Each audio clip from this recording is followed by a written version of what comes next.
네, 다음 배선영 부장 계속해 주시죠. 다음에 CBS 고병수 부장. 네네. 저는 그 교육자치와 국가교육정책에 관련해 어떻게 어우러져 갈 것인가에 대해서 좀 질문을 드리고 싶은데요. 그 지난해에도 그 서울청에서 그 자사고 지정 취소 문제로 교육당국과 좀 갈등을 빚기도 했습니다. 이게 지난해 지방선거에서 그 진보교육감이 되고 당선이 되면서 또 뭐 교육감 직선제 폐지 문제도 얘기가 나오고 있고요. 자, 이런 각 시도교육청과 정부의 갈등 문제 어떻게 풀어가는 게 바람직하다고 생각하시는지, 또 교육감 직선제 폐지 문제와 관련해서 부총리의 입장은 어떤 것인지 좀 말씀해 주시죠. 네, 우리 우리 헌법에 보면 교육의 자주성, 전문성, 정치적 중립성이 규정되어 있지 않습니까? 그러다 보니까 직선제까지 왔는데 시도지사와는 달리 정당이나 여러 가지 이렇게 채널이라 그럴까 대화의 공식적인 적이 없습니다. 그래도 저는 우리 학생과 국민 앞에 교육을 담당하는 같은 입장에서 대화를 지금 많이 하고 있습니다. 그리고 여러 가지 법령상 미비한 점에 대해서도 좀 분명히 해나가면서 해서 지난번 자사고 문제 같은 것도 현재 법령의 해석에 좀 차이가 있는 것은 조용하게 소송이 진행되면서 그것이 결론이 나면은 그대로 따르기로 하고, 또 좀 불분명한 부분에 대해서는 예컨대 자사고 폐지 문제 같은 것을 교육부 장관이 법제처의 법령 해석에 따라서 그것은 동의가 필요한 것으로 정비하고 그래서 많은 문제가 해결이 됐습니다. 앞으로도 충분한 대화, 서로 협의를 통해서 해결해 나가겠습니다. 또 직선제 문제에 대해서는 이것은 지금 정치권 전반에 지금 논의 중에 있기 때문에 문제점에 대해서 보완을 해야 되는데, 헌법 원칙과 또 교육계의 오랜 이제 생각해 왔던 점을 잘 존중하면서 문제점이 해소되도록 보완책을 저도 준비 중에 있습니다. 네, 추가 질문 있으십니까? 네, 그 직선제 관련해서 좀 어떤 문제점을 있다고 생각하시는지 좀 말씀해 주시고요. 이게 직선제를 유지하되 보완을 하는 쪽의 입장이신지 좀 명확하게 좀 말씀을 해 주시죠. 이 부분에 대해서는 직선제의 문제점을 좀 논의하는 단계거든요. 그래서 지금 다시 말씀드렸듯이 교육계의 오랜 그 전통과 또 헌법 원칙의 범위 내에서 해야 되기 때문에 직선제를 지금 당장 폐지하겠다 또는 어떠한 대안을 정부가 갖고 있다 이런 것보다는 국민의 여러 가지 논의를 지켜보면서 특히 국회에서 이것을 좀 논의 중에 있기 때문에 거기에 저희들이 지금 그 결단에 따르려고 하고 있는데, 최근에 그 지방자치발전위원회에서 여러 가지 안을 또 낸 것도 있습니다. 그러나 이것이 워낙 큰 틀의 문제이기 때문에 장관으로서는 여기에 대해서 이렇다라는 한쪽의 견해로 몰아 있지는 않습니다. 네, 다음 SBS 최원석 부장이시죠? 네, 질문하시죠. 예, 진보 교육감하고 관계 문제에 대해서 조금 더 여쭤보겠습니다. 앞서 질문과 답변이 있었지만 4.4.5 문제도 그렇지만 무상급식이라든지 무상보육, 그리고 최근에 그 서울시의 그 유치원 추천과 관련해서도 이른바 이제 진보 교육감하고 장관께서는 다른 목소리를 내오셨습니다. 근데 일반 국민들이 받아들이기에는 이 교육이라는 문제가 과연 이 진보의 대립 혹은 이념에 휘둘리는 것이 맞느냐, 이렇게 생각하시는 분들이 많습니다. 그러니까 일반 국민들은 교육 당국입니다. 이게 교육청 다르고 교육부가 다르고 이런 건 아닙니다. 그래서 그런 점에서 부총리께서는 어떻게 생각하시는지 한번 답변을 해주시기 바랍니다. 뼈아픈 지적해 주셨어요. 사실은 교실은 미래에 대한 우리의 모든 꿈과 우리의 소망이 담겨 있는 곳 아닙니까? 그렇기 때문에 또 정치도 미래에 대한 것을 생각을 많이 하는 영역이 겹쳐서 까딱 잘못하면은 교실을 점령하려고, 다시 말하면 미래를 선점하려는 어떤 대립의 와중에 교실이 놓일 수가 있습니다. 이게 자제해야 돼요, 기성세대가. 그렇기 때문에 교육의 중립성, 전문성, 자주성이 그렇게 존중돼야 하는 것입니다. 그렇기 때문에 교육감이나 저희 교육부 장관이나 모두 이러한 큰 대명제에 우리가 겸허한 마음으로 다가가야 된다고 생각을 합니다.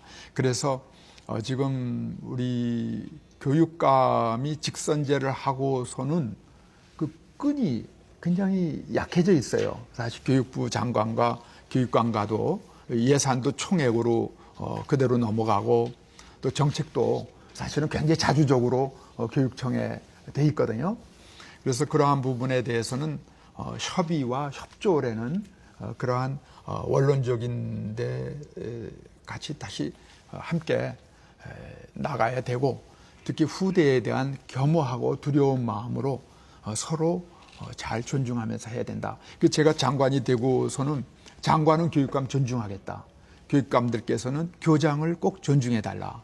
또 교장께서는 교사가 교실에서 자기의 모든 것을 쏟아서 교육할 수 있게 해주시고 마지막에는 교사들께서는 학생들을 위해서 모든 것을 다 바쳐달라. 이렇게 제가 솔선수범하겠노라 해서 지금 보시면은 큰 문제 없이 교육감들과 교육부 장관이 수시로 하면서 불거지는 이슈의 그 강도에 비해서는 조용조용히 해결되고 있다라는 말씀을 드리고 또 교육감들께서도 제 이러한 뜻과 여러 가지 말씀 나눌 때 동의를 해 주십니다.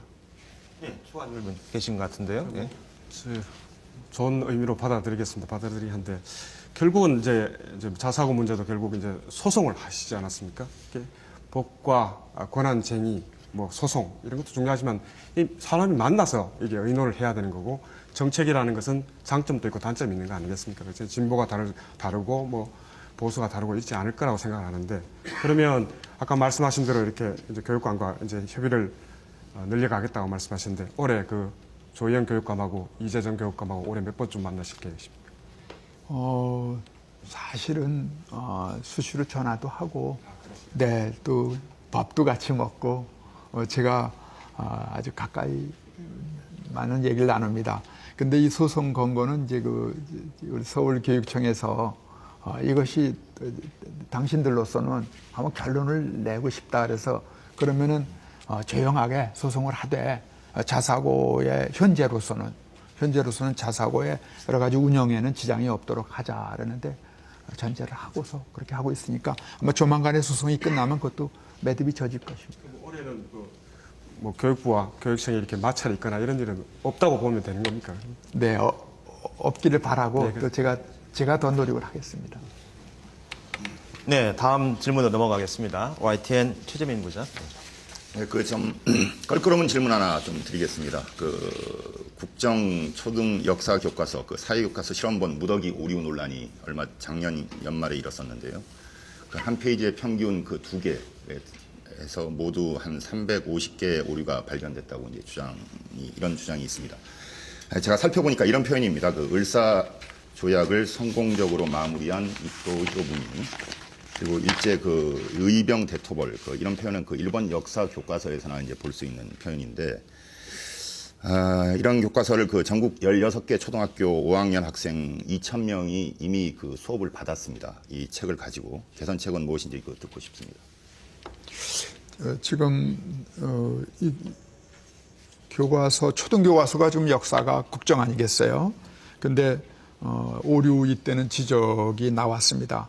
사실은 지금 말씀하셨듯이 일부 학교에 지금 이제 실험적으로 이제 그걸 제시해 본 건데 제가 그래서 그랬어요. 실험이라도 그 배우는 학생은 땡이 전부 다 일생에 그렇기 때문에 이것은 사전에 좀 더 광범위한 검증을 거치고 무엇보다도 조수를 하시는 분들이 아주 권위 있게 참으로 균형 있는 그리고 역사라는 것은 얼마나 중요합니까? 그래서 올바른 역사를 가르칠 수 있도록 최선을 다해야 된다라고 해서 저도 이 문제를 굉장히 중요시하면서 지금 직접 이 문제에 대해서 검토를 하고 있습니다. 이제 조속히 이 부분에 대해서는 다시 이제 교정을 보도록 하고요. 근데 전반적으로 역사 교과서를 어떻게 해야 되느냐는 것은 제가 수없이 말씀드렸듯이 이것이 역사를 3가지, 4가지, 5가지 이렇게 가르칠 수 없잖아요. 학생들에게는 채점을 해야 되는 교실에서의 역사는 한 가지로 아주 권위 있게 또 올바른 역사를 균형 있게 가르치는 것은 국가 책임이다. 저는 그렇게 생각을 합니다. 그래서 우리 교실에 역사 공부를 하면서 오히려 분쟁의 씨를 심고 여기에서 여러 가지 갈래가 갈라지는 일이 없도록 해야겠다. 그런 취지인데 그 구체적인 방법을 어떻게 할까는 아주 어려운 부분이기 때문에 심도 있는 공론화 과정을 지금도 거치고 있습니다. 조만간에 저희들이 정부의 입장이 정해지면 말씀을 드리겠습니다. 네, 황우여 부총리 BJC 초청 토론회 생방송으로 진행되고 있습니다. 지금 토론회는 KBS와 MBC, SBS, CBS, YTN으로 공동 생중계되고 있습니다. 다음은 MBC 배선영 부장 질의해 주시죠. 네, 좀 분위기를 바꿔서요. 이제 자유학기제 물어보겠습니다. 얼마 전에 부총리께서도 제주도 직접 가셔서 자유학기제를 실시하고 있는 학교도 가보시고 했습니다. 내용상으로 되게 좋습니다. 학생들한테 한 학기 정도는 좀 다양한 체험을 할 수 있는 기회를 준다는 차원에서 되게 좋은 취지는 맞는데요. 이게 학교 현장의 현실이 그렇지 못한 곳이 꽤 있습니다. 그러다 보니까 단체로 놀이공원 가기도 하고 영화 관람, 심지어 아무것도 할 게 없으면 그냥 교실에서 비디오 보는 일도 벌어집니다. 이런 단점들을 어떻게 극복할 수 있는지 궁금합니다. 지금 그런 우려 때문에 자유학기제를 처음에 굉장히 두려워하고 저희도 한 15% 정도의 학교에서 조심스럽게 했는데 뜻밖의 호응이 아주 좋아요. 제일 많이 걱정하셨던 분들이 학교 선생님들이셨거든요. 거의 90%가 걱정을 하셨는데 지금 현재로서는 90% 이상이 이걸 찬성을 하셔요. 그럼 학력이 저하되거나 프로그램이 빈약하면 어떻게 하느냐. 아주 굉장히 노력들을 하셔서 어려운 여건인데도 잘 진행되고 있어요. 그리고 학력 부분은 왜 우리가 그런 말이 있지 않습니까? 열심히 하는 학생이 좋아서 하는 학생은 이길 수 없다. 그래서 그런지 굉장히 교실이 생동감이 있고요. 저도 사실은 굉장히 중립적으로 냉철한 입장으로 학교를 다녀보는데 애들이요. 우리 학생들이 그렇게 활기가 있고 선생님과 아주 이렇게 밀접히 되어 있는 것을 제가 느꼈습니다. 그래서 이것은 오히려 확충돼 가고 있어요. 70%를 하려고 그래요. 올해는요. 원래 한 50% 계획했다가요. 내년 정도면은 중학교에서 한 학기 정도는 이런 것을 해야 되지 않을까. 다시 말하면 사춘기에 그 꿈과 끼가 살아날 그때에 만나보고 싶은 사람도 만나고 또 가보고 싶은 곳도 가보고 그래서 진로 체험 교육을 하면서 다양한 여러 가지 경험을 쌓으면서 아주 생동감 있는 교실이 이제 되도록 하는 한 학기의 과정인데 이것이 되려면은 지금 지적하셨듯이 공공기관뿐만 아니라 경제, 사회, 문화 그리고 가정, 대학까지 포함해서 전적으로 뒷받침을 해줘야 됩니다. 그래서 이것이 교육청 단위로 그런 지원하는 지원센터를 만들어서 학교마다 하는 것이 아니라 교육청에다 연락하면은 거기서 여러 가지로 지원하는 그런 체제를 갖추겠습니다. 아까 지적하신 그 뉴스에 나오는 것은 그 중학교 그것이 아니라 지금 수능이 끝나거나 또 기말고사가 끝난 다른 학교의 학년의 문제인데 그건 또 달리 저희가 대책을 준비하고 있습니다.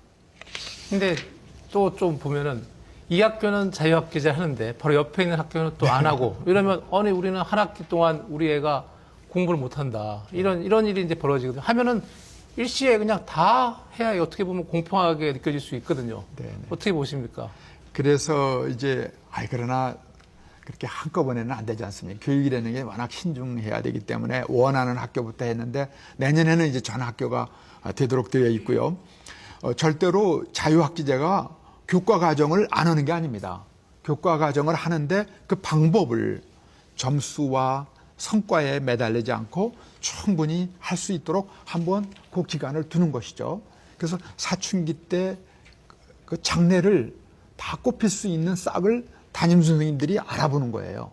그래서 그것이 학적부에 기록이 되면은 나중에 이것이 굉장히 소중한 장래 성향이 될 겁니다. 저도 개인적으로 법대를 제가 갔는데 중학교 3학년 때 저희 담임 선생님이요. 제 손을 잡고 가끔 법대 가라 그런 말씀을 하셨어요. 근데 제가 나중에는 그 길로 가게 되더라고요. 그래서 그 중학교 시절이 그런 때가 아닌가 싶어서 자유학기제를 우리가 한번 선용을 했으면 합니다. 네, 이제 토론 주제를 좀 바꿔보겠습니다. 대학 문제에 대해서 좀 다뤄보겠는데요. CBS 고병수 부장 시작하시죠. 네, 혁신과 발전을 위한 구조조정 얘기는 지금 우리 사회에 지금 화두가 되고 있는데요. 이제 대학도 드디어 올해부터 이제 구조조정에 막이 올랐습니다. 2023년까지 대학 구조개혁 평가를 통해서 16만 명의 입학 정원을 줄인다는 게 이제 교육계 계획인데요. 물론 학령 인구가 줄고 있기 때문에 불가피한 측면이 없지 않아 있습니다만 일각에서는 그 지방 사립대 기반이 무너질 수 있고 그다음에 그 양극화가 심화될 것이라는 그 부정적인 견해도 있습니다. 어떻게 최대한 그 혼란을 줄여서 연착륙할 수 있는 방안이 있는지 좀 말씀해 주시죠. 크게 봐서는 지금 말씀하셨듯이 한 16만 명이 절대수가 줄어요. 또 뿐만 아니라 대학 진학률도 지금 급격히 줄고 있습니다. 그래서 고교부터 취업을 준비하고 또 전문대를 통해서 일찍 하기 때문에 여러 가지가 복합적으로 해서 대학의 위기다 이렇게 얘기를 하는데 저는 이 기회에 위기를 다시 한번 재활용할 방법도 우리가 찾아야 된다. 그래서 구조조정은 피치 못하기 때문에 그쪽에도 우리가 방점을 두지만 그대로만 정리하는 위주로만 일방적으로 갈 것이 아니라 예를 들면은 지금 우리가 700만 명의 해외 동포들이 있지 않습니까? 그분들의 자제들도 이제 모국에서 이런 높은 수준의 교육을 혜택을 받고 또 해외 근로자들도 자기 가족들을 좀 데려오고 싶을 것이고 또 제가 EU나 아세안이나 여러 교육부 장관 만나면은 그렇게 교류를 원해요.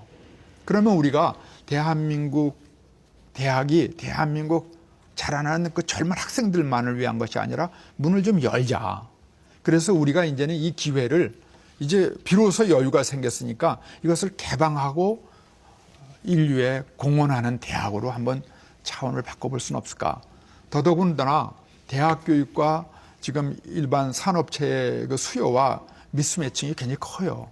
그래서 스스로 여러 가지 사내 대학도 만들고 폴리텍도 만들고 이러는 변형이 막 일어나는데 그것도 대학이 스스로 변형을 해서 그런 것을 좀 흡수하고 또 요새 인문학적인 붐이 부는 경향에 따라서 40대, 50대들이 다시 대학 가고 싶어 해요. 그 수가 굉장히 있습니다. 그럼 평생교육의 체제도 그래서 이러한 것을 대학의 정원에 흡수하면서 대학 시설을 활용하는 방안을 보완하면은 두 트랙으로 가서 이것이 어느 정도 조화가 되지 않을까 하는 것이 제 보관입니다. 그래서 이 부분에 대해서도 많은 좀 호응을 받고 있습니다. 네, 추가 질문 더 없으십니까? 네. 예. 대학 문제 토론 계속 이어가겠습니다. SBS 최원숙 부장 질문해 주시죠. 네. 말씀하신 대로 여기 큐시트 상에는 대학 교육과 취업과 관련해서 제가 질문을 하도록 되어 있습니다. 그런데 장관님께서 대답을 일부 하신 것 같고 해서 제가 가벼운 질문 하나로 대체를 하겠습니다. 이제 정치인으로 이제 교육부 수장이 되신 거는 이제 5개월 되셨다고 아까 제가 처음 뵀을 때 말씀을 하셨는데 이제 그 예전에 제 기억으로 보면 이해찬 장관이 계셨던 것 같고 김진표 장관이 계셨던 것 같은데 이게 대통령께서 이제 교육부 장관에 정치인을 임명하실 때는 뭔가 이게 새로운 변화의 바람, 개혁이랄까 이런 걸 아마 요구하는 게 있으셨을 것 같습니다. 그게 이제 교육 제도와 관련해서도 그럴 수도 있고 교육부 내부 관료에 대한 개혁도 일정 주문이 있었지 않을까 이런 생각을 개인적으로 합니다. 과거에 교육 마피아 이런 이야기도 있었는데 이게 장관님 수행해서 대변인도 오시고 했지만은 이제 정치인으로서 이제 이런 교육부에 대한 교육부 내부의 공무원 사회에 대한 개혁은 어떤 생각을 갖고 계신지 그럼 추진하고 계신 게 있는지 한번 여쭤보고 싶습니다. 저는 이제 교육부의 한 몸이니까요. 제가 이제 자성하는 의미에서 많은 말씀을 들은 결론은 우리 교육부가 그동안은 일방적인 규제 행정을 해왔던 건 아니냐. 아까 그 대학 구조조정도요. 탁 던지고 이대로 해라라는 식으로. 그런데 이렇게 되다 보면은 이 교육이 너무 큰 그 아픔이 동반이 돼요. 그리고 충격이 너무 크고 그래서 이제는 협의를 하는 협의적 지원 행정으로 바꾸자. 그래서 어떠한 개혁안이나 어떠한 정책을 낼 때에는 충분히 그 관계의 여러 기관들과 또 여러 가지 국민들과 충분한 논의를 해서 하자.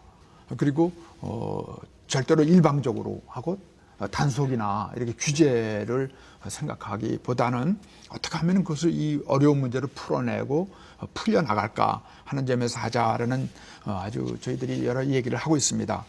뿐만 아니라 우리가 큰 틀에서는 지금 531이라고 교육개혁의 틀 안에서 쭉 해왔어요. 그 세계화 또 이렇게 민주화 그리고 정보화 이러한 그다음 20년 전의 변화를 미리 예측하고 거기에 맞는 자유 경쟁 또 여러 가지 참 그래서 오늘날의 이 교육의 성과를 냈다고 저는 봅니다. 그래서 그 531 교육개혁에 높은 그 평가를 저는 하고 있는 사람인데 그러나 그 결과로서 우리 국민의 모습을 볼 때에는 높은 자살률, 이혼율 그리고 또 낮은 출생률 이러는 그 뭔가 모르게 이 20년 교육받은 이 국민이 그려내는 모습은 뭔가 하나 빠져 있는 거 아니냐.